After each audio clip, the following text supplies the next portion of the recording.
d'or, de Josep Carner. Un incomparable triomf, migdia mor. Passada pel flameig, la terra s'aclivella, Aglaia seu a l'ombra de la prunera vella, relliuen, delitoses, endins les prunes d'or. Oh, cos d'Aglaia, bru com saonada fruita, cimat de cabellera com d'una nit mortal. Els llavis se li baden per a la dolça lluita, i té en els ulls un caire brillant com de punyal. Les prunes d'or, Aglaia reüllen tentadores. Són en una illa verda cenyida de claror. En el redós apenes hi ha freses torbadores, un fregadís de mates, l'insecte en bonió. Aglaia sent un mot, és ella o el brancam? I l'aire és tors, ardent d'una flama frisosa. I la calitza parla d'una terrible fosa. L'agost com es revolca, tot sol damunt del camp.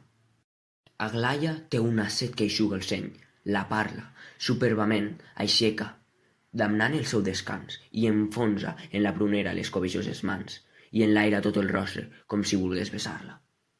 I l'arbre, que amb un lleu serpejament de branques, sembla oferir-nos l'or, la mel d'algun pecat, s'estremeix un moment de la ferocitat, del gran perfum impúdic i de les dents tan blanques.